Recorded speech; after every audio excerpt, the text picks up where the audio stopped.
Hell yeah! Wild card, bitches! Yeah!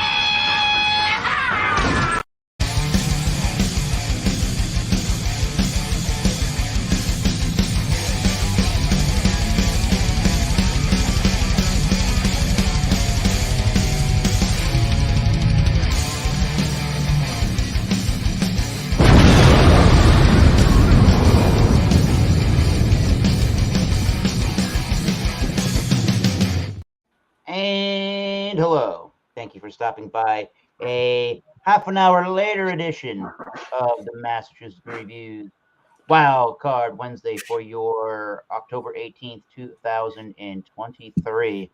I had to go and visit the my new nephew. His name is Ozzy, just like the singer. Cool stuff. So yeah, if you haven't been here before, the only admittance fees of beverage to the Wild Card Wednesday. Please bring a beer, wine, or spirit, really any adult beverage.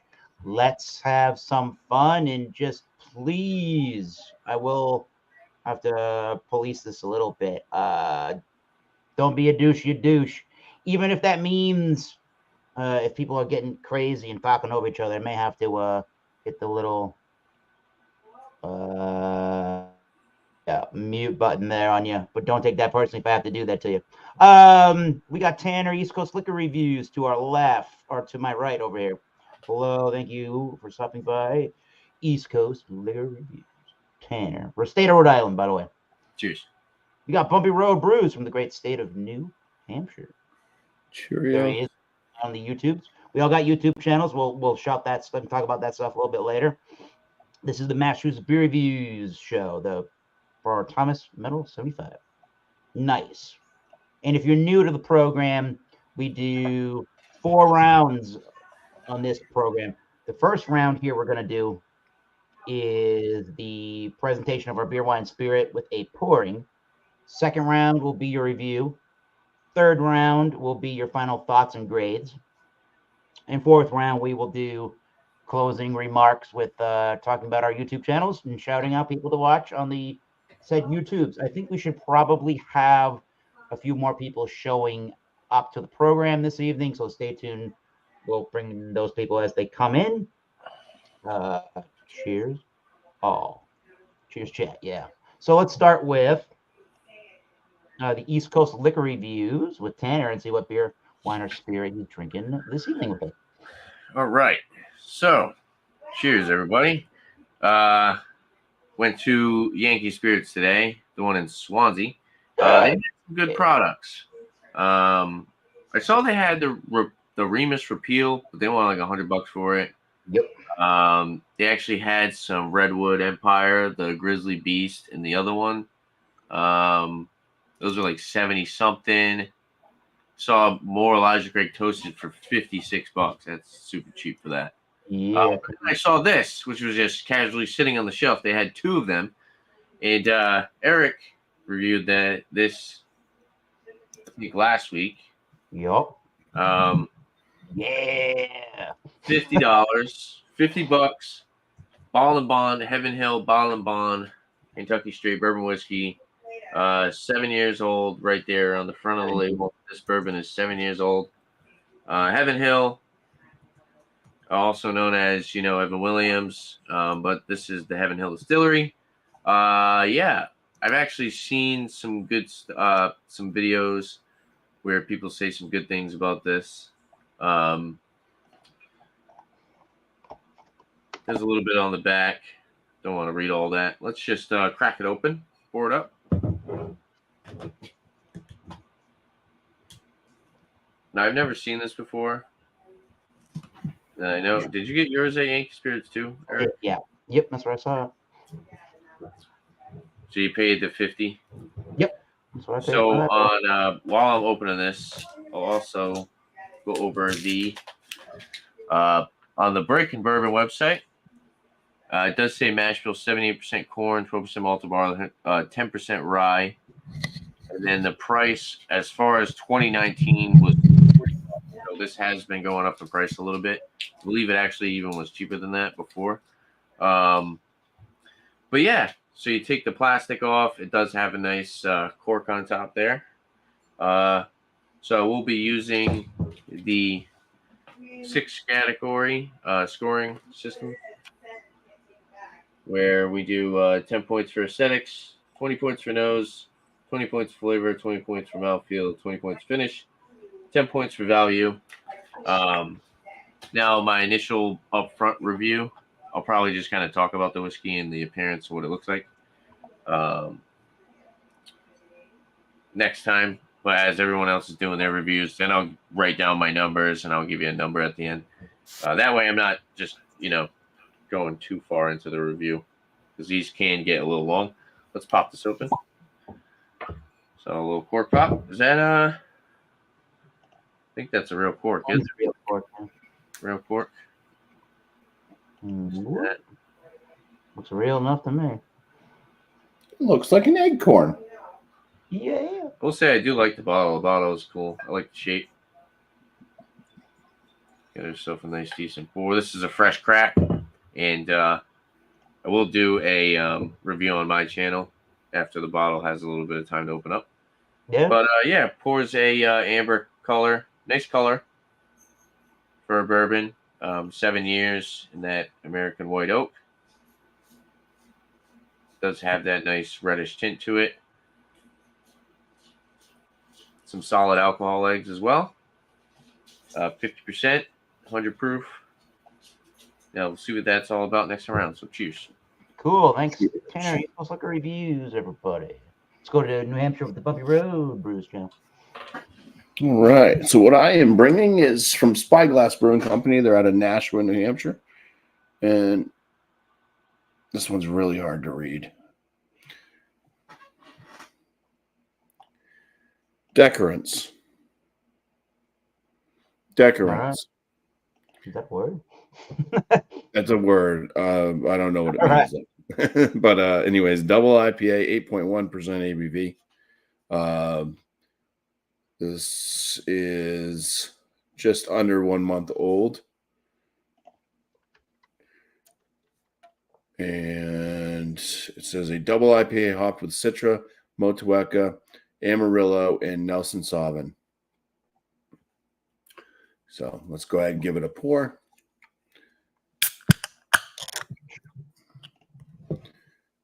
I like that Spyglass has finally started putting dates on their products.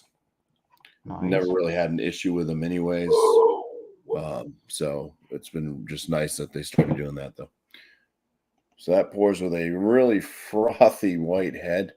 And the color of the beer itself is the kind of milky, melted lemon lollipop and wheat kind of color. And it's opaque, can't see through it. Definitely has a it looks like Beer Man's Mr. Or the other one there. Was it Mr. Bill or whatever? But he's been showing pictures and stuff, and this looks Mr. Bill. very What similar. up from Mudda? Yeah, that one. Cool. So we'll get the aromas and all that other shenanigans when we get back around to it. All right, Bumpy Road Brews. Cheers, Bobby. We're going to Massachusetts with Thomas Metal, 75. Me. Yes, I was Saturday. I was at Yankee Spirits, the same one that Tanner goes to in the South Attleboro, Massachusetts town. That's where I also found that bottle of the Heaven Hill Bottled and Bond. There is a review I did on the web, on my portion of YouTube with that same rating system. Go check it out if you haven't already. I was pretty happy with that bottle for it being $50. Nice product. I will say that on my end. Go check out the review. And at that same store, I did a mix of 6. And one of the things that I saw there was this 12-ounce bottle from the Goose Island Beer Company with a 27 release date on it, which is kind of interesting. January 14, 2017 at 7.7% alcohol by volume. It is their Halia. It is a Belgian style wild ale. Halia. I forget how much that was. It was maybe $5 or $6. Maybe it could have been closer to 7, but I think it was between 5 and 6.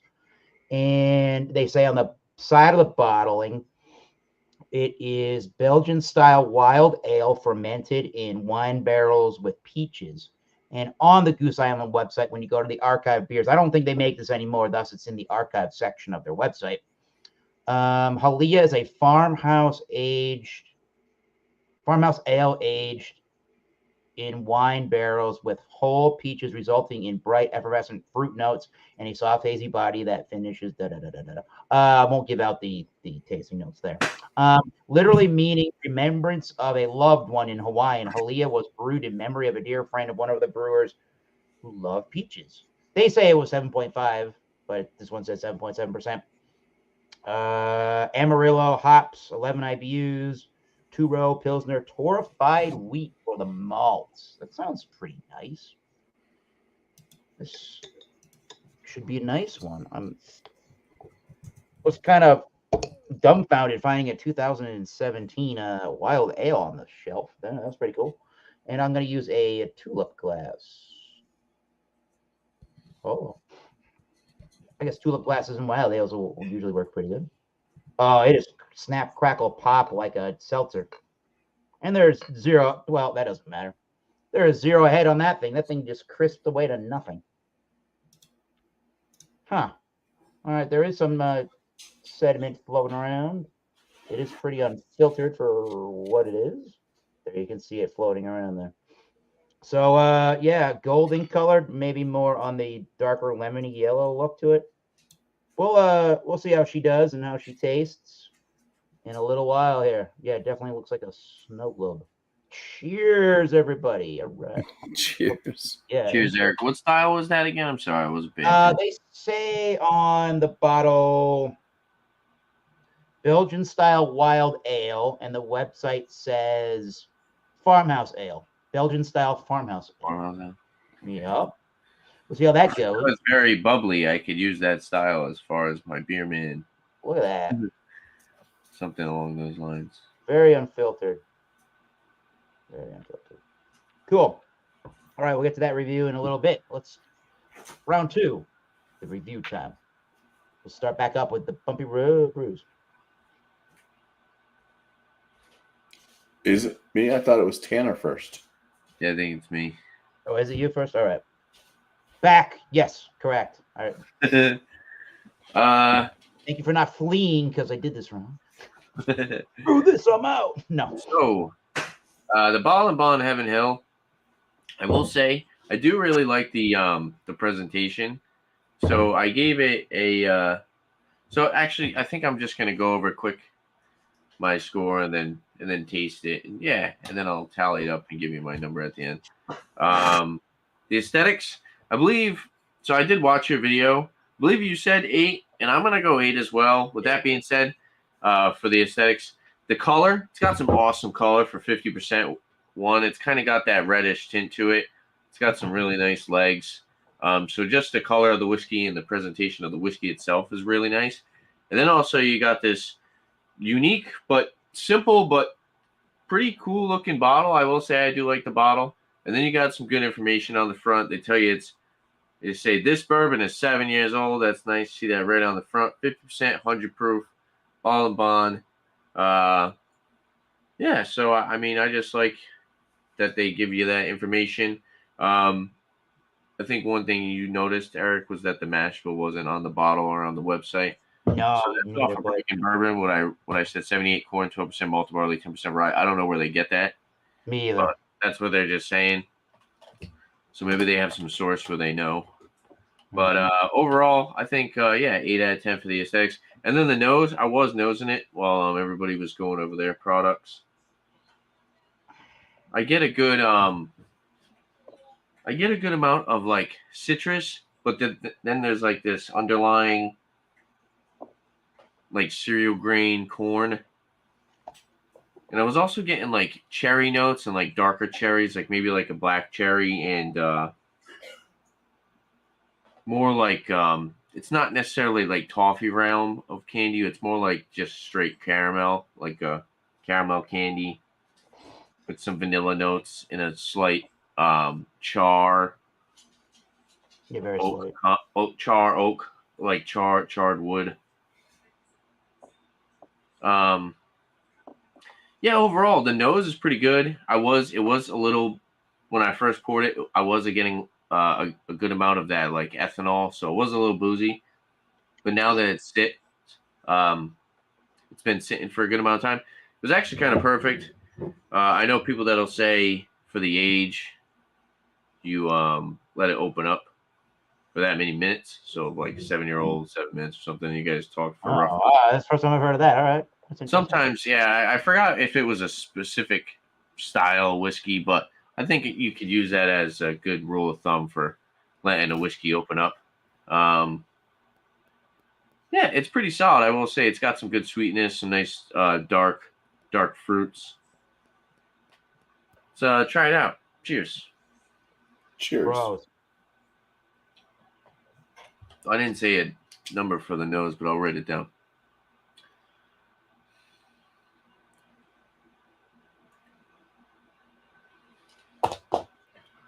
Flavor. There's a good amount of that like Kentucky Hug, but this is also a fresh bottle. I got a good amount of spice in that astringent oak.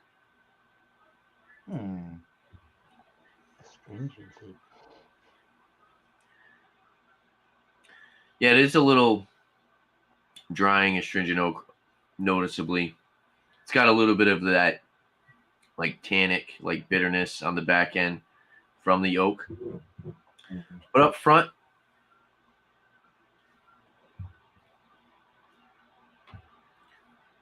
caramel, cherry again. Kind of drinks like a not necessarily super similar, but kind of drinks kind of along the lines of like a Buffalo Trace product rather than a Heaven Hill. Heaven Hill, I'm usually getting like more nuttiness. This is more like dark fruits, cherry notes, like dark candy, vanilla, more of like a richer flavor. Hence probably the reddish tint in the whiskey.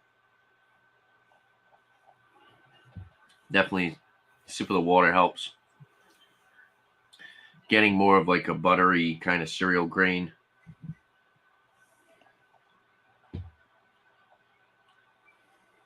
That cherry is so prominent though.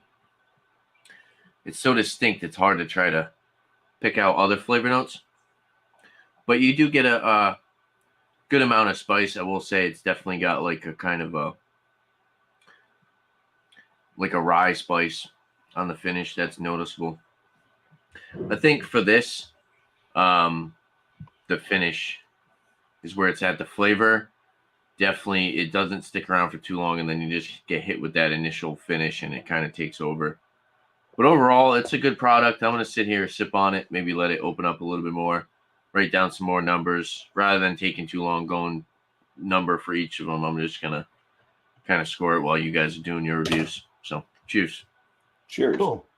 All right. Well, thank you, Tanner. And I'm a big fan of the first pour and review that I did of that bottle. So I think you're going to end up giving that a pretty good score overall. Yeah, it seems like it's going to do solid.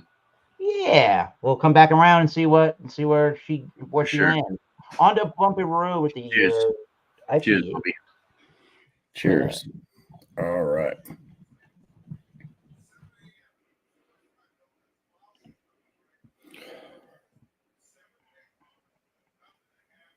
Yeah, the aromas on this, it's kind of difficult. I think it's got like kind of like a creamy papaya nose. It's a little bit of a citrusiness, undefined citrusiness, but probably more towards tangerine than like an orange.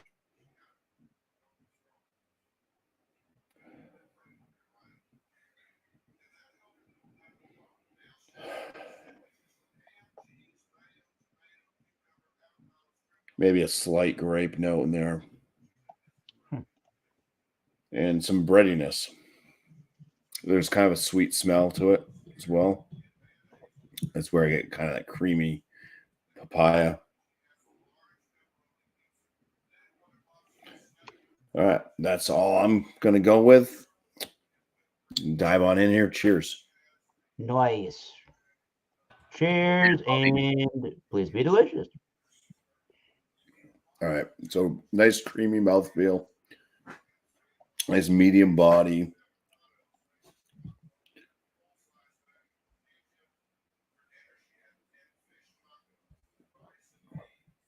Carbonation seems to be a bit on the lower side. Yeah, very, very soft palate on this one. It almost drinks like milk a little bit.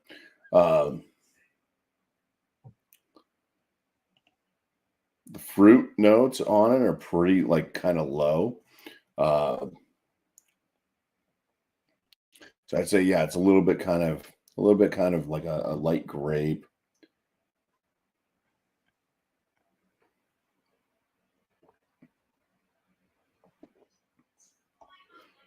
It's like creamy kind of like papaya type note. Does have a slight kind of earth tone to it for the finish.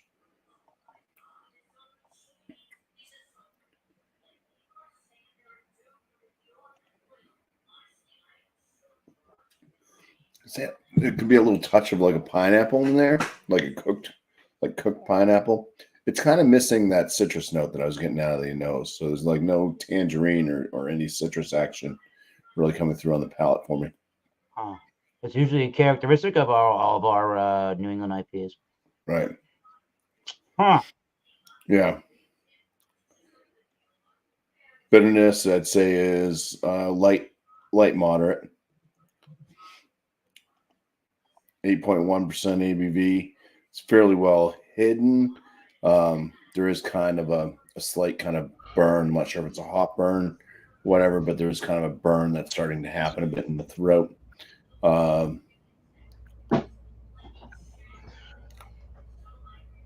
It's kind of, yeah, it feels like it's a hoppy, like a hop burn type thing going on. All right. This is kind of leading to this kind of grassiness as well. Sounds good. Gracias. Grassy ass. Yeah.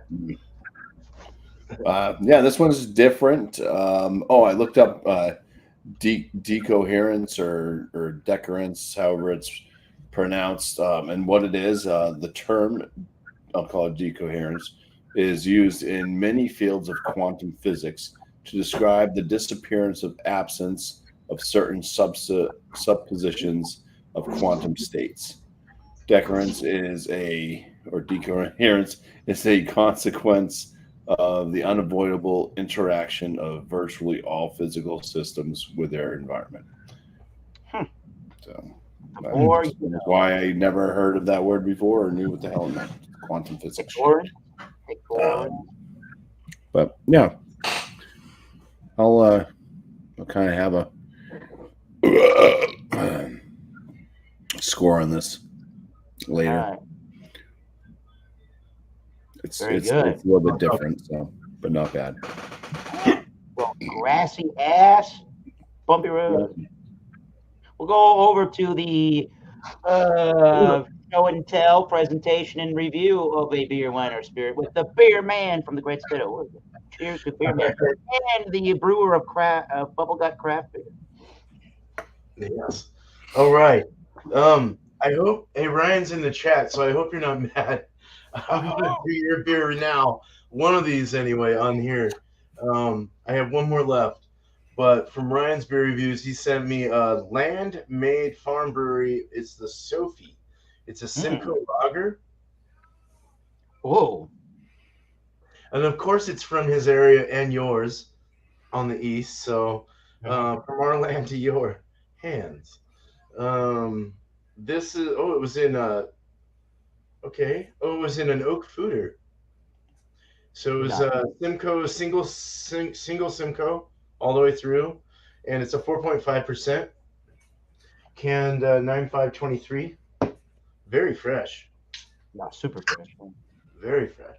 For what it Super fresh. is. Better. Yeah, I better enjoy it, Ryan. That's a pretty looking beer. That is. Oh, it's got some floaty chunks. You got floaty chunks. Oh, that smells so good. Hazy presence. Doesn't look bad. I don't think that demotes it at all. I think that's fine. Did have a little bit of chunkage, which is fine too. Every beer is going to have chunks sometimes, but not every. That didn't make sense. Some beers are going to have chunks. Chunky beers we love too. Poured about a half a finger to a finger head, but it's holding ground quite well with the retention. White head, bubbly, frothy looking. Yellow gold, deep, kind of just a hazy gold color. Going for the nose. That's nice. That has that Pilsner malt, honey, kind of lemongrassy kind of smell to it. It smells really inviting. That smells great.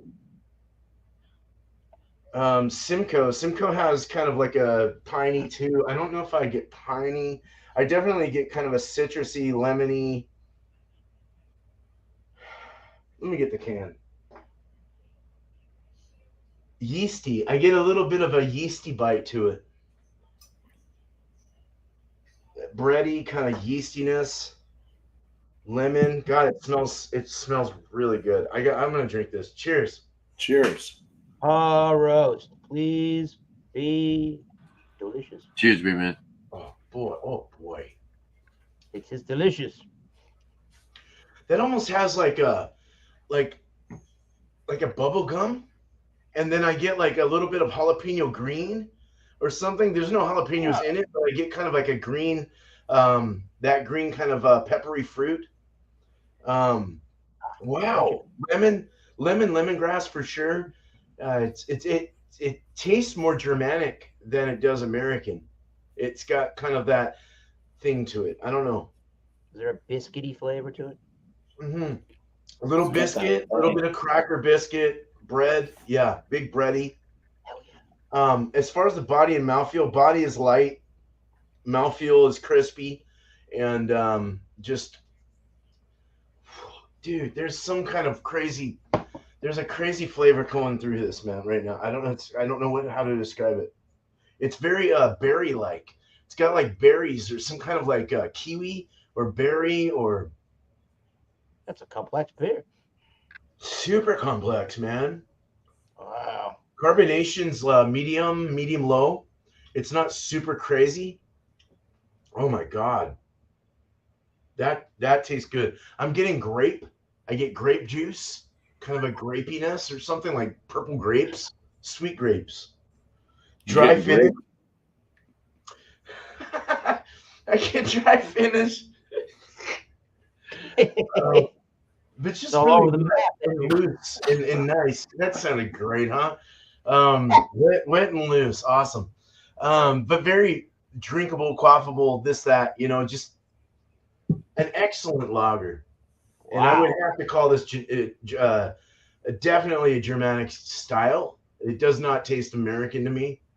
It's got that kind of German thing going on, or even like an Australian lager or something like that. Like kind of in that. Getting that southern hemisphere kind of hoppy kind of feel, even though it's Simcoe. Simcoe's from where? Simcoe's from America, isn't it? I believe so. Yeah. It is. Yeah. It's from your neck of the woods. It's from my neck of the woods. Okay. That's America. But a very good beer, and thank you, Ryan, for sending this. Cheers. This is great. Hey, cheers. Awesome. Cheers to Beer Man. Cheers to Ryan's beer reviews. Cheers, oh, damn, he's gonna come on up at some point. All right, we'll see you when you're here. All right. Okay. Let's put everybody in the order they were received in here so I don't forget. I almost did once and I got corrected, which was great. Thank you. Continue to do that. For people mostly named Beer Man or anybody else in the chat that just got here, here's what I'm reviewing this evening. I don't know why I found it on the shelf, but I did at that Yankee Spirits in South Attleboro, Massachusetts, home of Tanner's Heaven Hill Bottled and Bonnie bought this evening for this evening's show. I'm doing this Helena from Goose Island Brewing Company. It is a 2017 release of all things. They say, again, Belgian style wild ale fermented in wine barrels with peaches. They say farmhouse ale on the Goose Island website. This one was bottled on the 14th of January 2017, and it is a 7.7% alcohol by volume beer. And towards the bottom of the labeling, it says develops in the bottle over 5 years, contains live yeast, a sediment may form. And if you can see that in the bottle, there is some of that nice sediment rich stuff caked at the bottom a little bit. Yeah. And when you looked at that glass, oh yeah, look at that. You can see it all in there, baby. Huh. It formed zero head and had such a crackly, crispy sound to it, like a seltzer water or a club soda pouring out of a can or bottle. Not that typically, I guess, I would ever, now that I think about it, really be expecting large amounts of head from farmhouse style ales, anyways, really, or any kind of like really super wildy, yeasty beer, I guess. But yeah, super chunky for what it is, sediment rich, and it has that I don't know what you would call that, like a mango juicy color or something to it. It's a peach beer, so yeah, mango peachy, orangey with some of the yellow towards the top of the beer, almost like the pulp look inside of a lemonade at the top of the beer. Nice effervescence. I think you might be able to possibly see it going up and down the glass. Now let's get a nose on that one. Nothing to write home about on appearance. That would get a low score appearance, but let's see what it smells like. Aromas.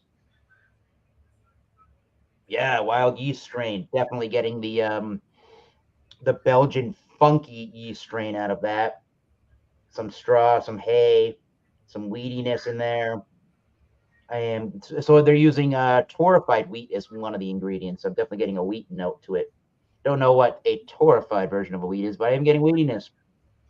2-row pale malt. Let me just read this one more time, so it even makes sense to the beer man. We go back on the website really quickly. Amarillo hops, 2-row pilsner, and torrefied wheat is what we're dealing with, and we're dealing with Ryan's beer reviews coming up soon from. So yeah, I'm definitely getting the peachy note, almost like a peach, with a black tea in the background, kind of a note. Souring note. I'm getting the Pilsner malt. There's a berry-ish kind of a note in there, Berry-ish kind of a note to some degree. Let's give it a try. I'm thirsty. Cheers. Cheers. Right. Cheers to spilling beers. Cheers, Eric. Cheers. Ooh. Ooh. Ooh. That has a souring, puckering, wild, fermented, Belgian funky strain to it all the way through that sip. Towards the end of the glass, or towards the end of the initial sip here, I got all of that wine barrel tannic note with the peaches.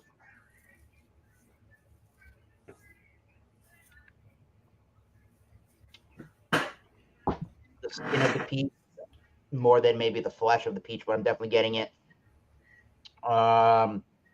Getting that wheat malt element. It's a little bit on the, it's a slight bit on the fluffy side, but it's so effervescent and charged in the carbonation like you would expect a Belgian farmhouse ale to be.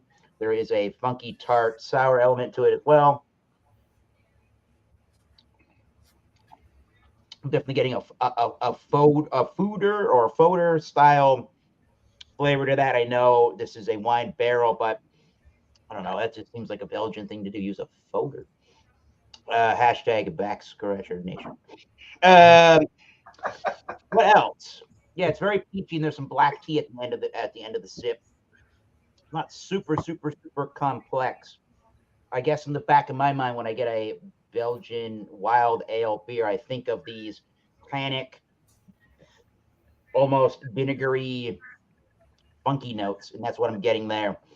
There's something a little musty when I let out a little I went on a little burp there. I got a little musty element to that. That could be that wild yeast strain too. That's playing the biggest role in the beer is the wild yeast strain.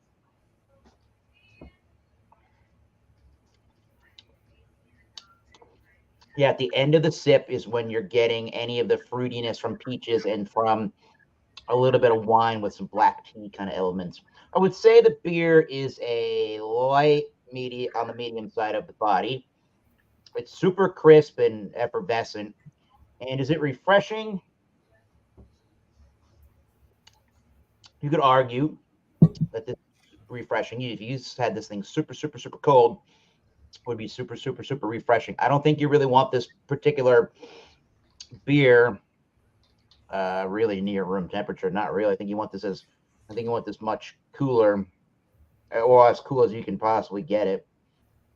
Maybe in the 40s or high 40 degrees. What else can I say? 11 IBUs, not very bitter at all. To me, it's a really good beer. There's nothing really, honestly, that's sticking out to me compared to maybe some other wild ales, like if you go to Fox Farm Brewery, or I'm trying to think of another brewery that may do some wild stuff. Does like the brewery in San Diego do some wild ale programs, or the Vale or something like that? I mean, when you think of a wild ale yeast strain beer, I'm thinking of something like this, where you're getting all the mouth puckering, funky tart, slightly acidic, slightly vinegary, lemony notes. I didn't mention lemony, but there you go. I do get a little bit of that. You think of all those notes in a nutshell, and that's what's in this beer. And since Ryan wasn't here, this is again the 2017 Halia, their wild yeast strain farmhouse ale at 7.7%, fermented in wine barrels with peaches. 2017. So nice stuff. Nothing super terrible. Nothing really earth-shatteringly amazing, but it will probably get somewhere in the high B plus or maybe low A minus range. We'll sip and think and get a number going. But before we do that, we're going to do a presentation, a pour, and a review from Ryan's Beer Reviews of the great state of Maryland. All right. So I just grabbed this today, actually, so I don't really know much of anything about it, but it's called Gathering Claws. It's a New England IPA from the Crooked Crab Brewing Company based out of Odenton, Maryland. It's also a collab with a collab. Twin Elephant Brewing Company, and they are based out of Chatham Borough, New Jersey. I believe I'm saying that right. So this was canned on 10/12/23. So that's really freaking fresh. Also says Infernal Spawn of Steve. Oh, Steve. Hey, We that's don't know me. any Steves. Right? I just read that as I was sitting down here in front of the computer. I was like, no shit, that's funny.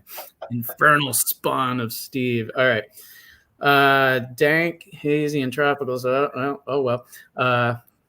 Flavor blasted to the extreme with juicy Citra, Incognito, Pacific, Sunrise, and Nectaron hops for an explosion of tasting.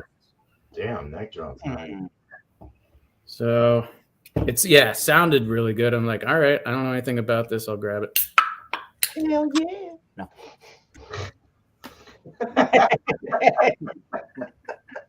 Let me get this live. You look like Lucky, the Fighting Irish. I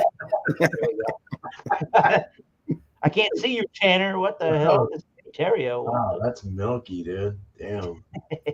Well, it's a light colored beer. Yeah. Wait a minute. Hold on a second. Yeah, That's what definitely. you call pale, right? Is definitely milky. It looks lighter on camera. There's that one spot that always collects. Whatever. It looks lighter on camera than it is in person. It is I would say, darker yellow color. It's got a tinge of orange to it too. I'm not saying that it's a dark yellow or orange. I'm just saying it's darker than what it's showing up on camera. Poured out about 1 finger of white soap sudsy head, I would say. Get a nose on her.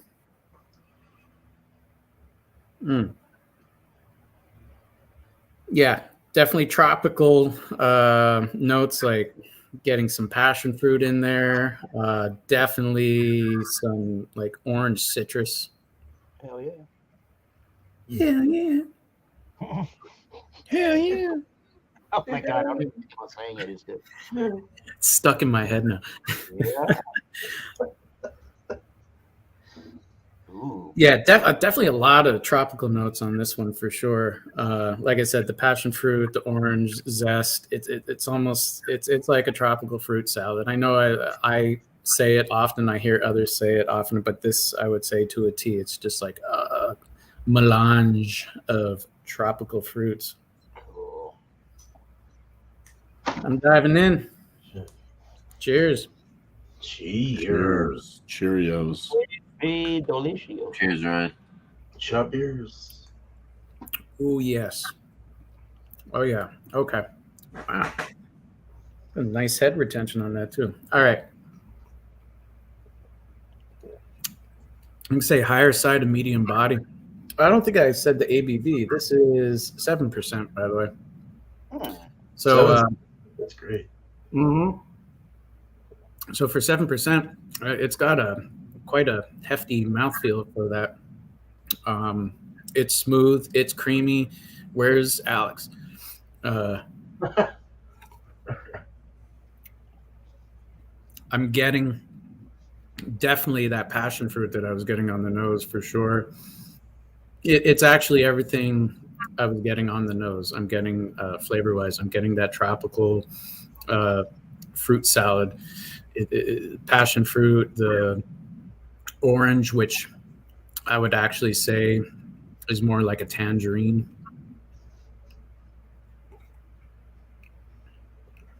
I'll say I am very glad I actually bought a 4-pack of this. I was just going to grab one of these, but I'm very happy with this. Are we doing ratings? What are we Not doing? yet. All right. We'll come back around. The next round we're gonna do is the rating round. So stick around for Ryan's ratings. Ryan's ratings. Cheers, man. Cheers, Ryan. The ratings that will come from Ryan's mouth. Thank you. Okay. Yeah. Yes, we are on to round 3, ladies and gentlemen. Yeah. Final thoughts and grades on your great beverages this evening. We got the Heaven and Ale bottled in bond. Tanner's been writing down those numbers. He's got the ratings, and let's see what he comes up with. All right. So for aesthetics, I gave an 8 out of 10. Cool bottle style. Comes with a real cork. Gives you a lot of information. It's a bottled in bond, 7-year. You know you're going to get a consistent product, a very consistent product that's 7 years old. 8 out of 10. Definitely solid presentation. I like this bottle. I kind of wish they used it more. But for the nose, I was at a 16, but I'm thinking just because it's like a fresh crack and it is just a newer bottle. I was trying, I had a good nose, but now every time I come back to it, it's just like super ethanol punch. There is like a big dark cherry note that I was getting with the palate and the nose that I was really enjoying. But yeah, I think the ethanol was just kind of taking over. I was getting a good amount of spice as well that was kind of contributing to that punch on the nose. It doesn't seem as tamed. It's a little bit more like just kind of overdoing it in the oak and then the alcohol. But it had potential. It's not a bad nose. But as far as what I have right now, it's a little too boozy, a little too burny. And like I said, I will be doing this another review on my channel once the bottle has had some time to open up. Flavor, I gave 16. Kind of stuck at that from the beginning. I remember Eric's review was saying that this is a little bit softer on the palate, and I can totally see that. The flavors you get are actually really nice. Like I said, I was getting like cherry, and then like citrus, but then I was getting more like darker fruits and more spice, caramel, a little bit of that corn was coming through. The flavor was nice, but it wasn't like too intense and too complex. But definitely, I would say for the money you're paying, $50, it tastes like a bourbon in that um, category. Considering it is 7 years, so you do get a good amount of the finish. But so yeah, 16 for the flavor. For the mouthfeel, I gave it 16. I was at a 17, but then after sipping on it a little bit more, I noticed that the spice does start to kind of get a little overpowering, but it does have a good viscosity. This kind of had a little bit of that like medicinal effect. Someone was saying it yesterday, or was it yesterday? No, not yesterday. Monday. The whiskey, the Evan Williams, the regular Evan Williams, had like kind of like a numbing, but this it was more like that spice kind of turned into like a peppery spice, and it was more like a numbing on the tongue. But overall, I think the mouthfeel was solid for 50%. 100 proof was kind of right at what I expected. So I gave it a 16. Finish is where this really shined.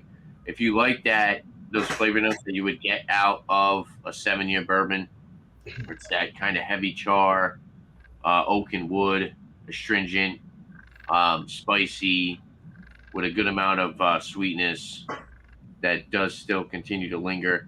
Yeah, I think that's where this bourbon shined, was the finish. So I give it 18 out of 20. And then as far as a value, I was thinking about going a little bit higher, considering what you're getting for the money. But then I was also thinking about Henry McKenna. Now, the McKenna is a single barrel, 10-year bottle of bond for $60. This is more of a consistent product.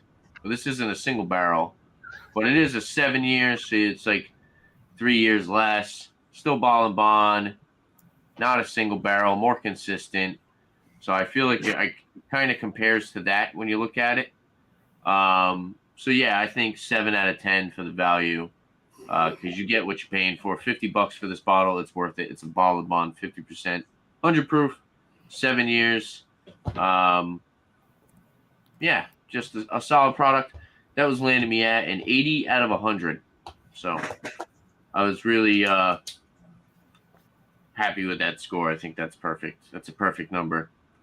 And I think that would put this right around the realm of the Russell's 10-year, which I believe was like 81 or something. Bumpy, do you remember what the number on the Russells was? The average. Dan's got all the numbers. Dan's got the numbers. Was it 86?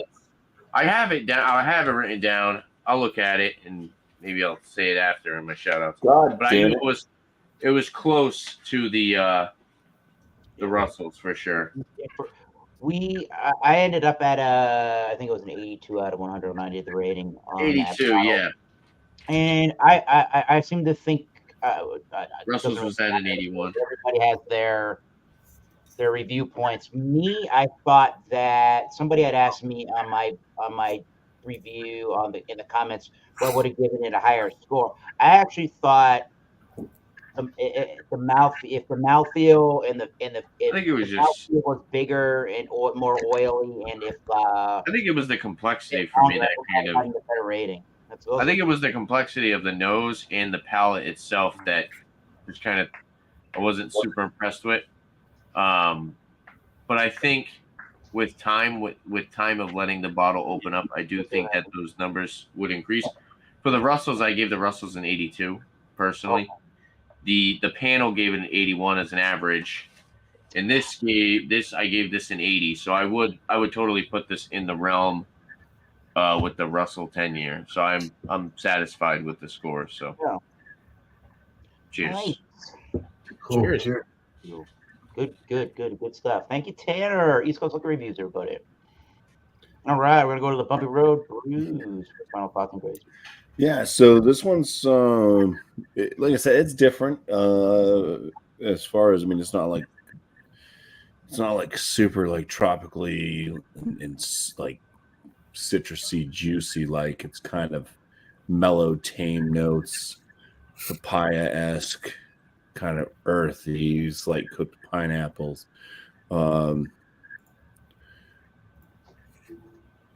So as far as like a flavor, it's not my favorite IPA, but the mouthfeel on this is incredible. This is probably the smoothest mouthfeel I've ever experienced in an IPA. So really nice on that. And overall, it's not bad. The bitterness and all that, it kind of just blends in with kind of the flavor notes. It did have a bit of that kind of like hot burn thing happening in the throat. It is, like I said, about a month. It's a little bit less than a month old. Yeah,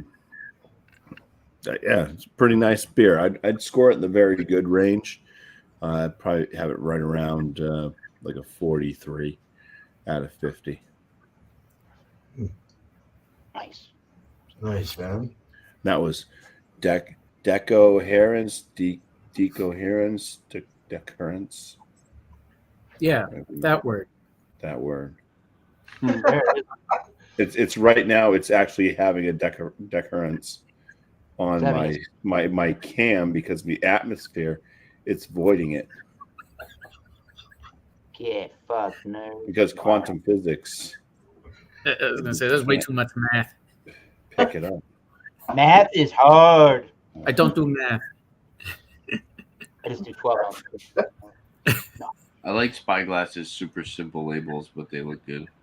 Yeah, well, most of them are about like there's a lot of space theme. Yeah. Stuff. Cool. Yeah. Black hole sun, won't you come wash away the rain? Black hole sun. Bumpy road, everybody. Cheers. Yeah. Music with Bumpy road. Let's go to Beer Man for the final thoughts and grades.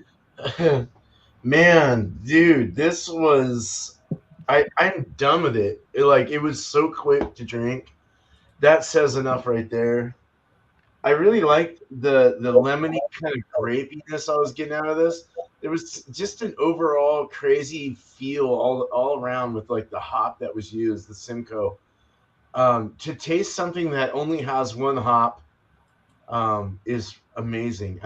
My experience with my New England with the Galaxy is really interesting. So to taste Simcoe only is really interesting. It's amazing what you can pull out of one hop. Everyone's always mixing a bunch of hops together and hoping it works, but it's nice to be able to just go single style all the way through. And this really rocked, man. Yeasty, because there is yeast at the bottom. There is definitely a bready yeastiness in this. It's so fresh that it like still had droppage. It's still pooping, but very good beer.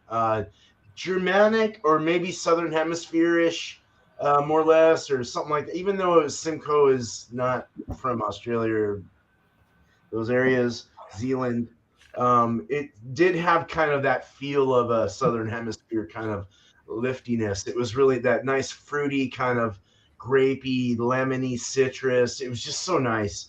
I would give this like a 90. I'd probably go like definitely an A. We'll say 94 out of 100. I'll just go 94 out of 100. We'll keep it there. Might be even higher than that, or I don't think any lower though. But very good beer. So, fuck yeah. Thank you, Ryan. Cheers. Boom. Guys. Cheers. Go to the man himself. Ryan's beer reviews for his Cheers, final I'm glad you like that. Yeah. It's definitely one of my favorite lagers to actually, drink. They make another one called Julie, which is also really good. Yeah, they're a farmhouse, kind of a farm brewery, and they name all of their beers after people's pets. either like staff's pets or regulars pets. But That's cool. all right, enough on my beer. Gathering Clause. So the tasting notes on this one was a zesty passion fruit, so I was definitely right on the passion fruit. And then they say fruity tropical punch, which I could see. This is like a tropical fruit punch for sure. That passion fruit really stands out for sure. Again, real nice, like look at the lacing on the glass. It's also got a real nice mouthfeel. I mean, I would only ask for a slight bit more creaminess to it. Like I was sitting here trying to figure out like what would I want more out of this, because I'm thinking I don't want to give it a 5. I don't want to give it a 4.75. I'm gonna stick with a 4.5. Maybe I would bump it up to like a 4.6, out of 5. But there's just a few more things. Like I was saying, the mouthfeel is really good. It's just it could go a little bit more. The flavor, again, great. I don't know if I've had a beer recently that had such like a prominent, passion fruit note on it, but could go even a little bit more. That would give me like that full on, 5 out of 5. Yeah, I don't know really what else to say about it. I almost like what Alec would say. It's like if you can get your hands on this, I'd say definitely give it a shot for sure. It's a good beer. Yeah. I Nice. get what you're spraying. Yeah, you get what I'm saying. Yeah. Cheers. Sounds like a good New England IPA. Yeah, it's definitely really good. All right. Thank you, Ryan's Beer Reviews from what they say in Maryland. All right, we're not in England. That was Maryland. Sorry. We're doing Goose Islands, Halia. I don't know why I said it like that. Belgian farmhouse ale, Belgian wild ale, fermented with in wine barrels with peaches, and it's a little bit on the acidic side, as one might imagine with those wild yeast strains. I do get a twinge of the barrel influence. There's no mistaking that. It's not a huge. It doesn't taste like an imperial stout or something like that would with the wood barrel influences. It's kind of a subtle. To me, it's kind of a subtle essence of the beer. The beer is primarily flavored by the primary flavors and notes of the beer are that Belgian wild yeast strain that's again giving you those funky, tart, acidic, sour, almost vinegary kind of lemony notes. That's what I'm getting out of the beer primarily. There is a little bit again of the peaches towards the bottom or towards the back end of the sip, towards the back end of the palate. It's lemony too. There is a nice soft texture from that torrefied wheat. However, there is a breath of carbonation. There's a lot of carbonation in this one, and it's very spritzy, and it's a little hard on the drinkability. The carbonation level is a little hard for my liking, and that one note of the vinegary, just that one note of the wild yeast strain, for me at least, kind of gets a little fatiguing over time. It's a little one note, if you ask me on that. It's not a super terrible beer. Not what I would say is in the contention for best farmhouse ale, or out of all the farmhouse ales you got to try before you die, this is the one to try. I would not put it in that category. I guess I would put it at I don't really want to trash the beer. I guess I'll go with an 86 out of 100. I probably will not ever buy this particular beer again. However, that's not to say that you should shy away from wild yeast strain beers or things that have like the bread of mycoses that give you the Belgian farm funk kind of element to your beers. I think they can be done really well.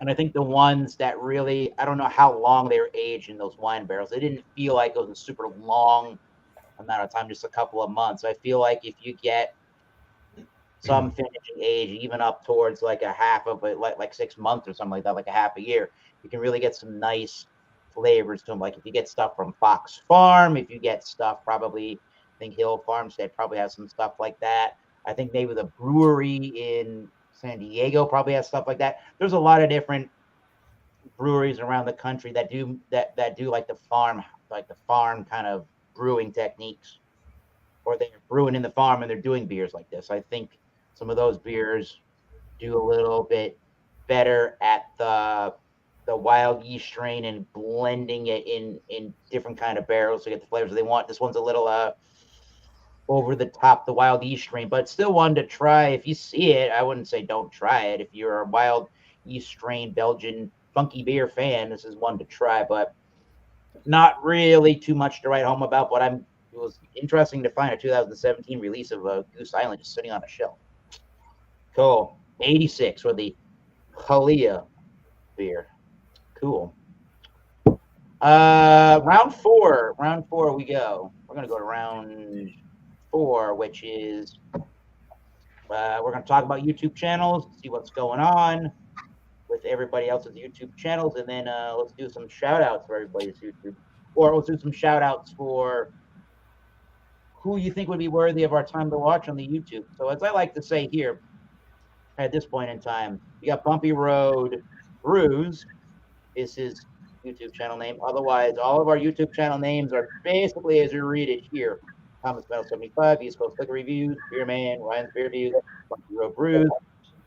Go search for us. Hit that subscription button and hit the notification bell. You'll know when we go live and do a stream like this.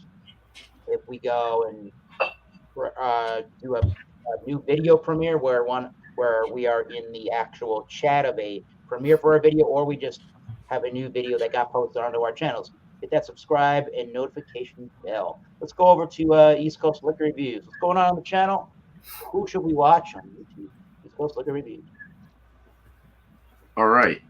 So for shout outs for me, just released a review. Actually, it's funny you mentioned Fox Farm Brewery. I just released their Gather, their German style Pilsner review, recorded in the outdoor location, pretty much in the woods. So go check that out.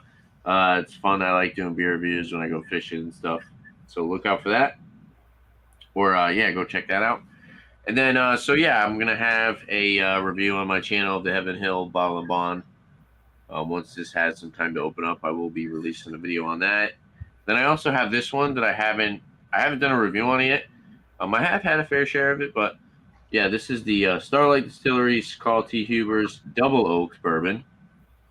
So it's a bourbon whiskey finished in a second oak barrel, and it's 103 proof, 4-year, 51.5%. So look out for that whiskey review soon. I would like to use the scoring system for that. Yeah. I think going forward, I think that would be fun to do that scoring system rather than just kind of talking about the whiskey and then giving a random score. This way, it's a little bit more structured, and then looking down or looking afterwards, I can see what I really enjoy, and then maybe do some head-to-heads of some products that I enjoyed more than others, for sure. So variety reviews for me. So beer reviews. I actually just reviewed the new Monsters, so I do malt beverage reviews as well. Whiskey, tequila. As far as shout outs for other people, go check out Gnome Brewing. He was live. Is he still live? He had a live brew day. Yeah, he is still live. So go check out Gnome Brewing. He's brewing a beer right now. He's going live a couple times. He's actually from Providence, Rhode Island, so he's from Rhode Island just like me. So go check out his channel. He knows a lot about beer. He's fun to talk to, very knowledgeable. And then also check out Hello Again Whiskey Friends, which actually, ironically enough, those guys are actually from Rhode Island as well. So check them out. All of Rhode Island. Yeah. Local. I support local, Bumpy. Gosh. Loco Bumpy. No, I do not support Loco, Bumpy. Bumpy on Ford Loco? What? Yeah, right. That's terrible. That is terrible. For Loco Bumpy, might as well be what's the other one?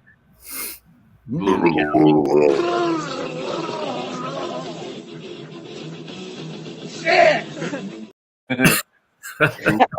Oh, Mad Dog, MD. Mad Dog Bumpy. Mad Dog 2020. Mad Dog 20 Bumpy. So I'd like to say, check out FLX Beer Reviews. Joe and Mike, Dan and Mike. Joe and Mike. Sometimes Joe's on their channel too, though. But yeah, on my channel, I put out a video today, trying to put out a video or two a week at least, and no live streams as of right now. So that's it. That's all I got. Cheers. Whoa. Short and sweet. Thank you. Thanks for watching the Massachusetts Beer I Review. didn't even shout out my live streams. Cheers. Well. Oh yeah, cheers to Tanner's live streams. Yep. Cheers to yours. Monday, 8:30 p.m. Something happened. Cool. Oh man. All right. Jim Beam. All right. Hey, what's going on, Bear Man? Well, hey. No, beer and cheese as always, 8:00 Eastern. Bring what you want. Anyone's invited. There's no restrictions. Just don't, I don't want to take Eric's thing, but don't be an asshole. How about that? All spun out. Went well today. It was fun. But it just keeps getting better, and I like it. So I want to stick with it. It's a fun show. It's 3:00 mine, 6:00 y'all's on the east. Very fun time. So anyone can bring what they want in the beginning, but then you start getting assigned these adjectives, and you got to go find a beer based on that, and bring it back to us and see if it tastes good. Let's review that beer based on those descriptors. Anyway, other than that, I got some beers that I have one more beer from Ryan I need to review, and two more from Beer Hounds that I need to review. So look out for those reviews in the future. I will be on hold with brewing for a while because I've got some personal things I got to take care of. But other than that, hopefully we can brew that milkshake IPA for Sparkle soon because, man, that sounds good. But all right. yeah, other than that, Blue Ice is one I haven't shouted in a while. Very cool dude. BLUU_space ice.